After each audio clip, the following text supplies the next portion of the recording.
Point de la campagne 2016 du comité de gestion de la transhumance. Un bilan non satisfaisant vu les incidents enregistrés au cours de cette période. De nouvelles stratégies ont été adoptées pour une transhumance sans violence en 2017. Le forum sur les investissements hôteliers, c'est du 21 au 22 juin à Lomé. Plus de 500 investisseurs de par le monde sont attendus.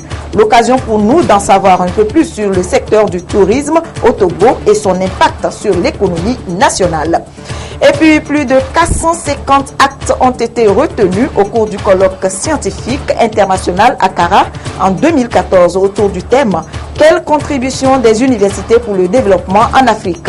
Ces communications ont fait justement l'objet de publications en 2 volumes pouvant toutefois servir à mener de nouvelles recherches.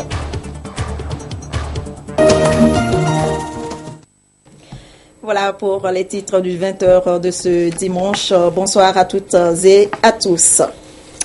Bientôt va démarrer une nouvelle campagne de la transhumance au Togo et le gouvernement s'active pour sa réussite. Une rencontre a été organisée à Akara pour faire le point de la campagne 2016. Vous le savez, a été émaillée de violence. Le comité de gestion de la transhumance a également étudié des pistes pour une transhumance apaisée en 2017. Nestor Mouzou. Depuis les années 1970, le Togo accueille les éleveurs transhumants sur son territoire. Cette activité, qui en principe devait être bénéfique pour les communautés, est parfois source de conflits. La campagne 2016 en est une illustration. Selon les dispositions réglementaires, cette campagne devait commencer le 30 janvier pour prendre fin le 15 mai. Cependant, avant le mois de janvier, certains transhumants étaient déjà rentrés au Togo et peu de temps après, des incidents ont surgi. Un mois après la fin de la campagne, le comité national de la transhumance s'est réuni à Akara pour faire le point. Les incidents majeurs ont éclaté à partir du mois de février. Ils ont entraîné la mort de 5 personnes dans les régions maritimes, plateaux et centrales. 13 autres personnes ont été blessées. Les services techniques ont aussi enregistré 239 cas de destruction de champs ou récoltes estimés à 12 155 000 francs CFA, dont 7 900 000 ont été pris en charge par les auteurs. Quant aux animaux abattus, ils sont chiffrés à 107 têtes. Suite aux actes de violence, des séances de sensibilisation ont été menées pour faire baisser la tension.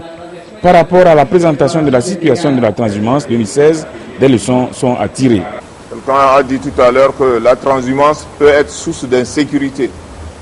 Et ce n'est pas faux.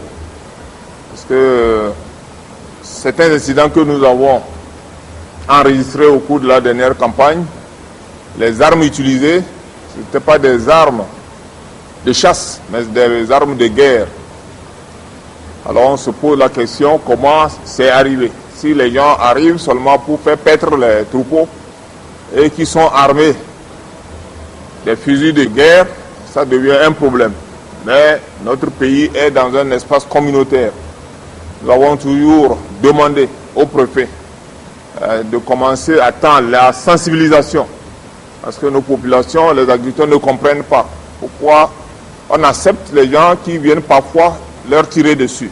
Donc je crois qu'une des leçons à tirer, c'est de vite commencer la campagne.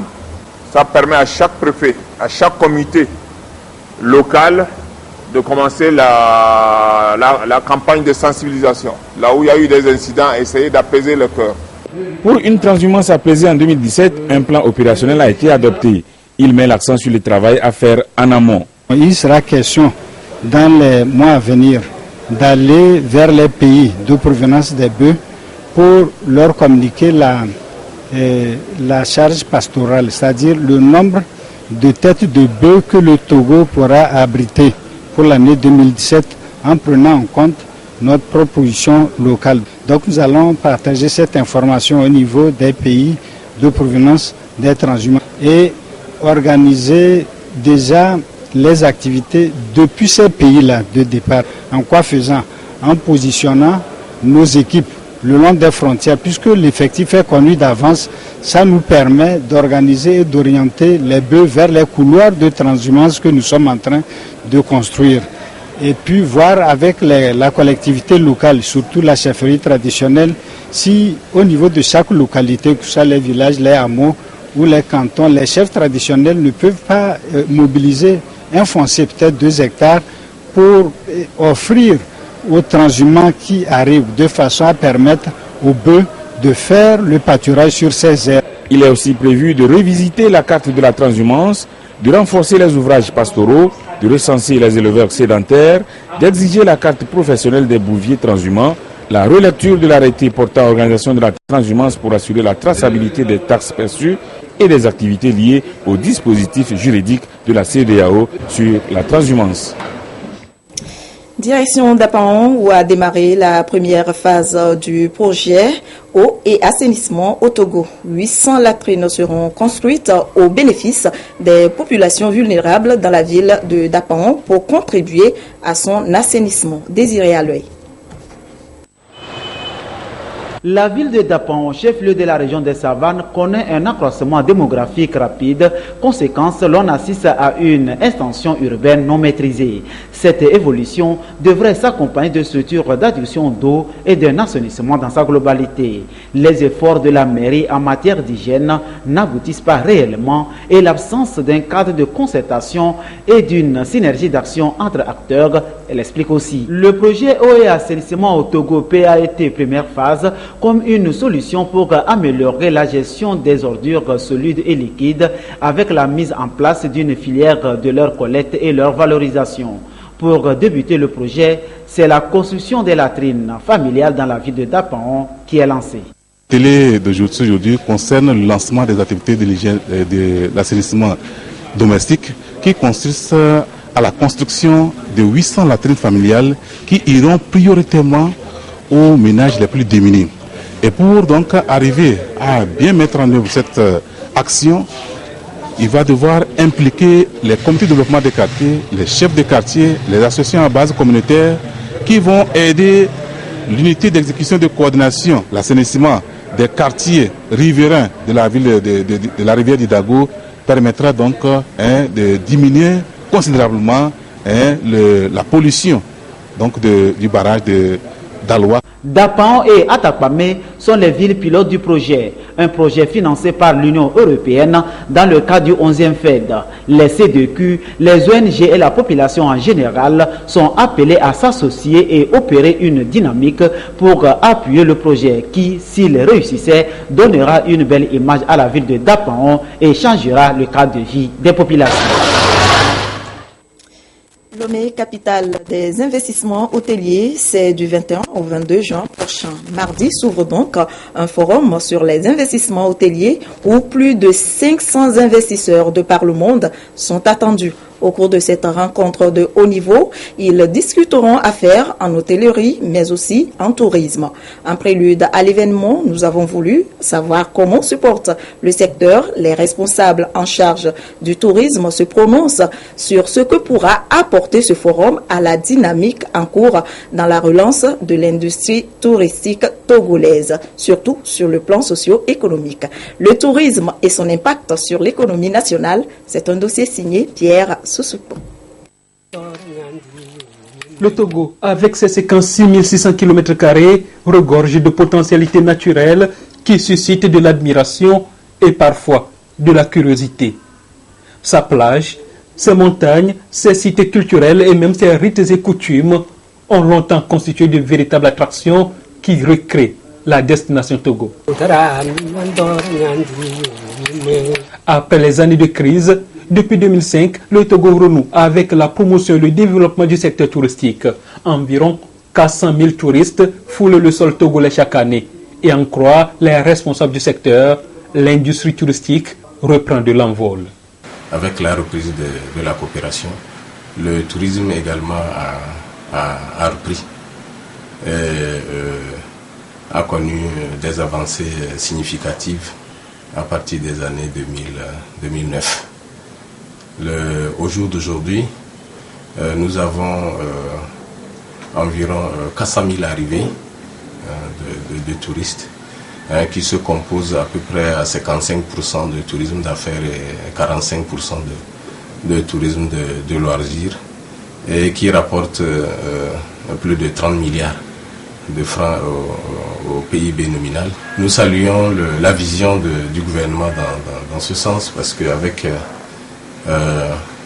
la confiance et l'amélioration du climat des affaires, les opérateurs hôteliers s'intéressent de plus en plus à notre pays. Le secteur se portait bien, même si l'on reconnaît qu'il faut un engagement beaucoup plus poussé pour soutenir la politique du gouvernement en la matière. Le forum sur les investissements hôteliers qui va s'ouvrir ce mardi à Lomé devra apporter une plus-value à la dynamique actuelle insufflée au secteur. C'est une confiance renouvelée que les acteurs du secteur, notamment hôteliers, touristes, investisseurs, font à notre pays. Ce forum va se tenir grâce à la volonté du président de la République. C'est lui qui en est le parrain.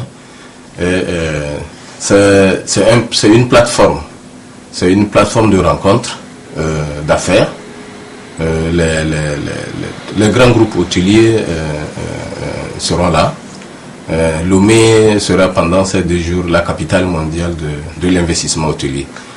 Parce que on a 50 nationalités qui arrivent, en passant par les Américains, Canadiens, Russes, Chinois, Indiens, Européens. Tous viendront se rencontrer à Lomé, discuter affaires avec les grands groupes hôteliers comme les Hilton, Accor, Sheraton, Starwood, Marriott, etc., etc. Donc, ça a une importance capitale pour nous. Les opérateurs locaux ont été invités à prendre part. Ils se sont inscrits massivement pour rencontrer donc les grands groupes hôteliers qui, pour chercher des investissements, des conseils financiers, des financements pour leurs projets. Lomé, capitale mondiale des investissements hôteliers, fera redécouvrir la destination Togo à plus de 500 visiteurs. Et c'est pas fini. Le prochain sommet sur la sécurité maritime augure également de bonnes perspectives. Le sommet sur la sécurité maritime est un atout formidable pour le secteur du tourisme. Étant entendu que tout ce beau monde qui viendra au Togo va redécouvrir la destination Togo. Nous avons eu le sommet de l'UA en 2000. L'UA a été créé à Lomé en 2000.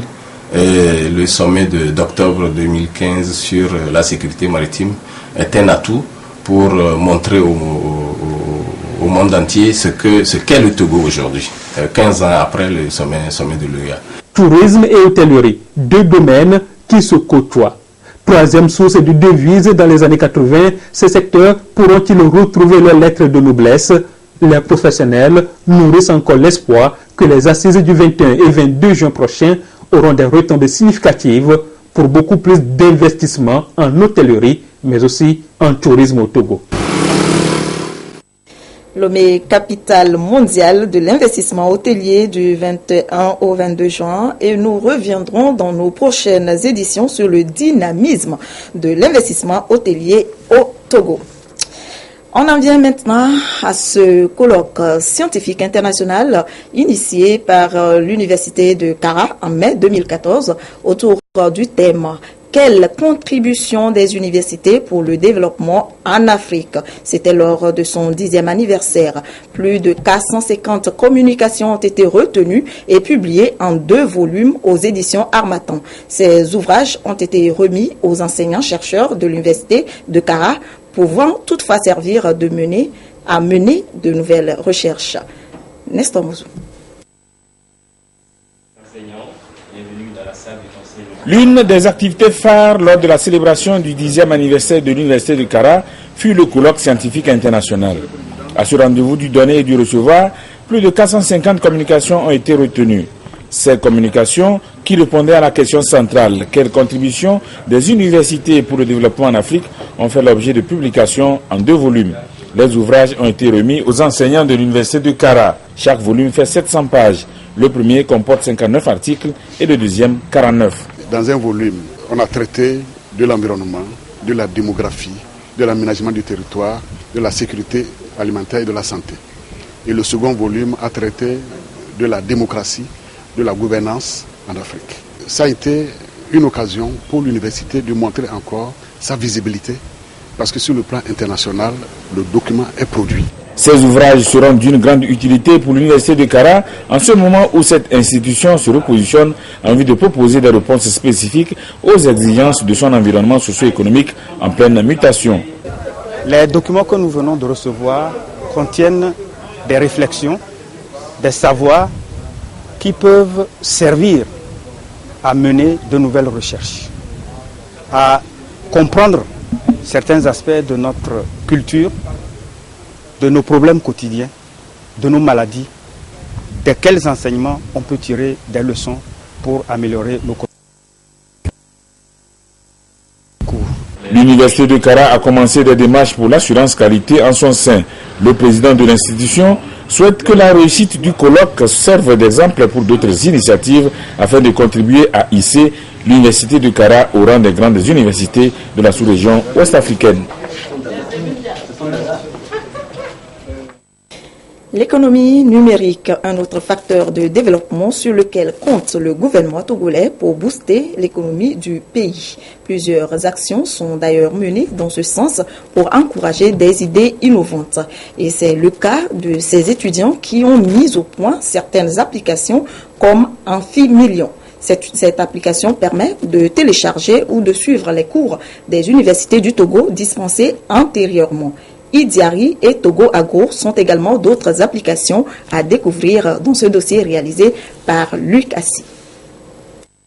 Soucieux de participer pleinement à l'essor de l'économie numérique au Togo, les jeunes s'appliquent à développer des applications innovantes, pratiques et utiles susceptibles de révolutionner et de changer le quotidien des populations.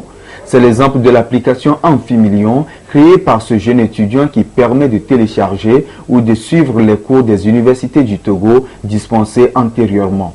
Ceci pour solutionner le problème de surnombre dans les amphis.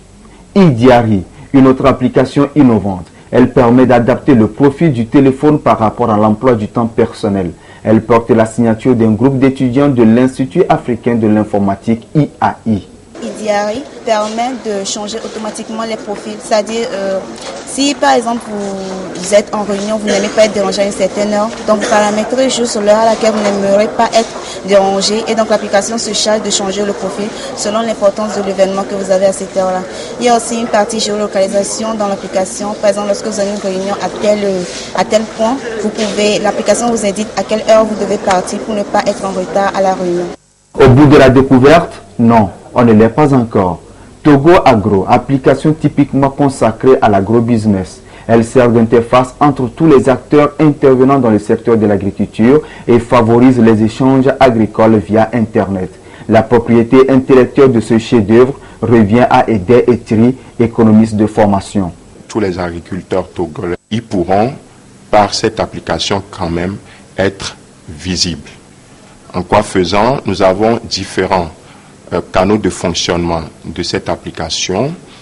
L'agriculteur togolais qui est dans sa ferme, qui a accès au réseau GSM, peut à partir de son menu SMS pouvoir envoyer des offres. Si par exemple il a du café, cacao et qu'il a par exemple 10 tonnes et qu'il est capable de pouvoir livrer 100 tonnes par mois, il publie cette offre-là.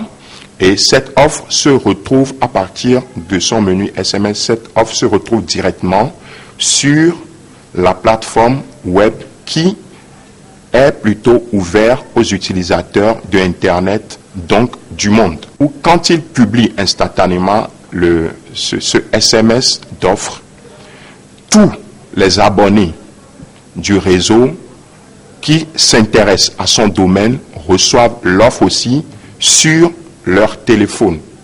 Et ce faisant, s'ils sont intéressés, ils pourront prépayer cette commande-là. D'un développeur à un autre, Lionel Akwe, lui, il travaille sur une technologie peu connue au Togo qui est développée en France. Son application, c'est la .call.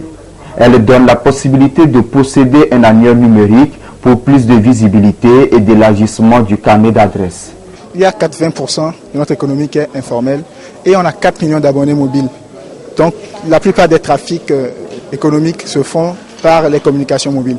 Mais ce volume-là n'a pas d'annuaire pour leur visibilité, pour élargir leur carnet d'adresses. Donc, AdotCall, l'application, offre cet annuaire-là à cette masse. Toutes ces créations sont soutenues par le ministère de l'économie numérique qui...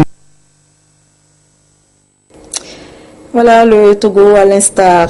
Donc nous reviendrons tout à l'heure sur le système goutte à goutte. Mais bien avant, les réseaux sociaux, les politiques de tous bords, même les plus réfractaires, s'y sont mis.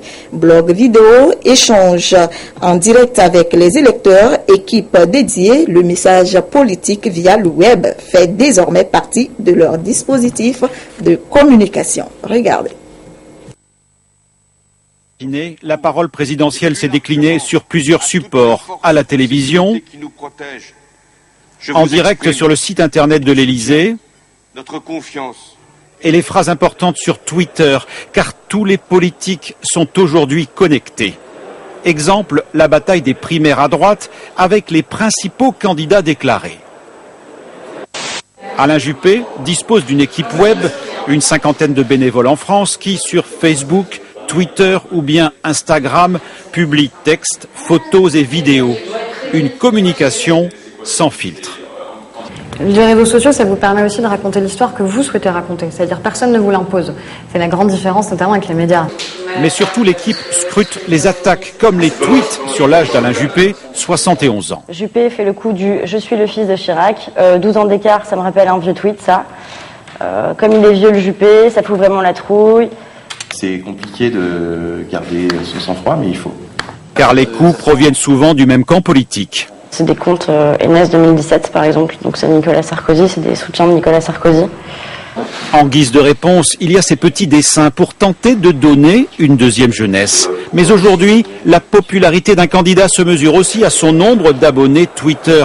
362 000 pour Alain Juppé, devant François Fillon et Bruno Le Maire, mais loin derrière Nicolas Sarkozy, 1 300 000. Un générique et un présentateur. Bonjour, nous voici rendus au numéro 4 de Pas vu à la télé. Jean-Luc Mélenchon dispose de sa propre émission sur son blog. Je rappelle la règle, je ne suis écoutez, pas... bienvenue dans mon bureau. Marine Le Pen choisit la discussion vidéo sur Facebook. Et moi, nous organisons... Voici peut-être un avant-goût de la future campagne présidentielle. En diffusant de la vidéo en live, les réseaux sociaux comme Facebook deviennent des chaînes de télévision. C'est dans la stratégie des réseaux sociaux de développer ça. Les politiques vont voir ça comme une façon immédiate, disponible, gratuite et sous contrôle de faire leur communication auprès du grand public, comme une chaîne, comme s'ils avaient leur propre chaîne de télévision. À l'Assemblée, les députés aussi reconnaissent utiliser les réseaux sociaux. Si je vous dis Snapchat, ça vous dit quelque chose? Non, moi pour le moment, mon niveau d'intégration technologique s'est arrêté à Facebook, Twitter. J'ai pas réussi à aller au-delà. Twitter, Facebook, Snapchat et Instagram. Beaucoup jurent ne pas en abuser, mais personne ne se cache pour surfer. Une nouvelle ère de la communication politique semble bel et bien engagée. Le Togo, à l'instar du reste du monde aujourd'hui, est sous pression des changements climatiques, où c'est l'inondation, ou c'est la sécheresse. Et ce sont les producteurs agricoles qui en pâtissent le plus. Face à cette situation, quelles sont les actions engagées par l'État togolais à travers le projet ADAPT? Il a été institué un système de maîtrise de l'eau, le goutte à goutte. Focus ce soir sur son fonctionnement et les résultats enregistrés avec Adolphe Paca. Qu'est-ce que nous allons faire? Des terres qui n'offrent plus que de la poussière. Edmond et son groupement doivent semer du maïs et des légumineuses, mais cette année, ces cultures vont manquer cruellement d'eau. Depuis quelques années, ce sont des anomalies climatiques du genre qui sapent les efforts du monde rural. Si ce n'est pas la sécheresse, c'est la vague d'inondation. La nature ne tenant plus ses promesses, le monde est sous pression des changements climatiques. Ça fait beaucoup réfléchir. Et ça, nous vivons déjà les affres du changement climatique. Face à cette situation, l'État a pris des dispositions, même si elles ne tournent pas encore en plein régime. Le projet d'adaptation de la production agricole au changement climatique est une initiative du gouvernement togolais dans le cadre de son plan d'action national d'adaptation au changement climatique. À travers ce projet, des secteurs tous azimuts du monde agricole sont touchés, visant à réduire la vulnérabilité des producteurs. Au niveau des producteurs, c'est que nous avons pu, à travers les différents appuis, sortir une certaine catégorie de vulnérables de leur état de vulnérabilité, et eux également vont contribuer à tirer les autres vulnérables de manière à pouvoir intensifier leurs revenus. Du reboisement communautaire et étatique aux techniques innovantes de la maîtrise de l'eau, des actions sont palpables au sein des communautés.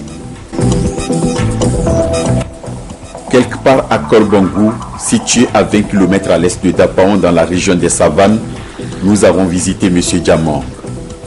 Son jardin, depuis 2 ans, est le premier à bénéficier de l'expérimentation du système goutte à goutte. Je mets le matin un tonneau, le soir un tonneau. Si c'est grandi maintenant, le matin c'est 1,5 tonneau, le soir c'est 1,5 tonneau pour pouvoir alimenter normalement la plante. Lorsque ce système goutte à goutte est arrivé, je vois que ça ne gâte pas beaucoup d'eau, mais ça ne fatigue pas l'homme. Maintenant, on peut faire plus de 3 campagnes dans la saison.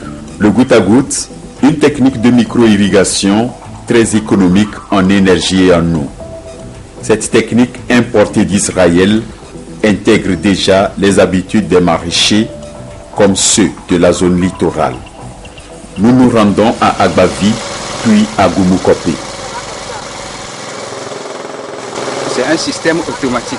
On ouvre le ventre et puis l'eau sort automatiquement dans les tuyaux et que ça rentre maintenant et tombe sur les plantes.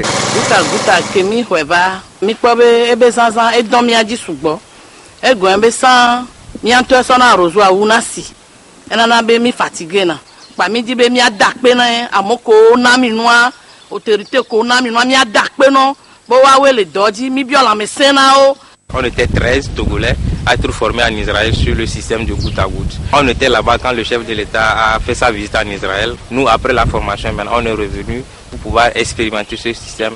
Et ce système se situe même presque au cœur même des changements climatiques. Parce que qui parle de changement climatique parle de la diminution des ressources en eau. Donc on ne peut plus attendre les pluies pour produire. Ce que nous gagnons par ce système, premièrement, économie d'énergie. Et on bénéficie de carburant. Bon, deuxièmement, ça permet aux plantes de gagner plus profondément de l'eau. Et ça permet aussi de donner un bon rendement. Augmenter les superficies et gagner du bon rendement, le Togo ne peut maintenir le cap que par la maîtrise de la face cachée du dérèglement climatique. Ces techniques innovantes enregistrent des succès visiblement aperçus dans les champs, mais restent aujourd'hui à les vulgariser. Le centre Marie-Dominique des Sœurs Salésiennes de Don Bosco vient de délivrer des attestations de fin de formation à ses élèves. Elles sont 48 filles à recevoir leur certificat de fin d'apprentissage dans plusieurs domaines, notamment l'informatique bureautique, la coupe-couture et la cuisine. Nathalie Pennery. Elles sont 48 jeunes filles du centre Marie-Dominique des Sœurs Salésiennes de Don Bosco à Lomé. Après 1 à 3 années de formation en coupe-couture, en coiffure très esthétique, en cuisine-pâtisserie et en informatique saisie bureautique, ces apprenantes ont eu droit à leur certificat de fin d'apprentissage et certificat d'aptitude professionnelle.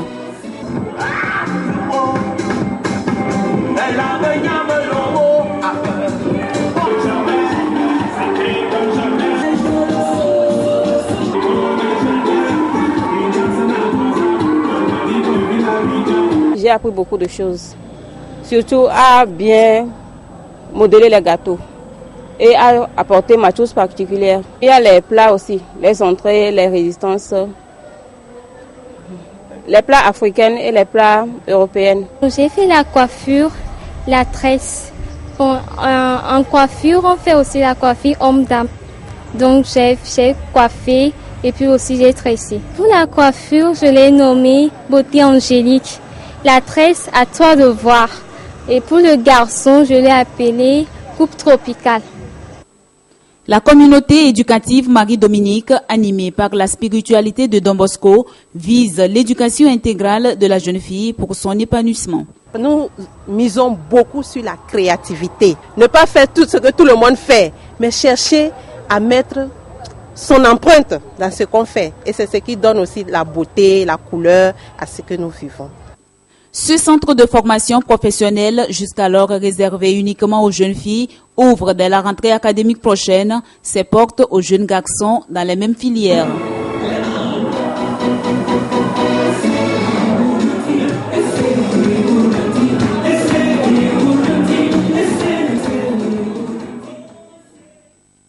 Voilà, c'est sur cette belle ambiance que se referme ce journal. Merci de nous avoir prêté attention. Retrouvez Adolphe Paca à 22h30 pour l'édition de nuit. Je vous souhaite une très belle soirée et bonne fête à tous les pères.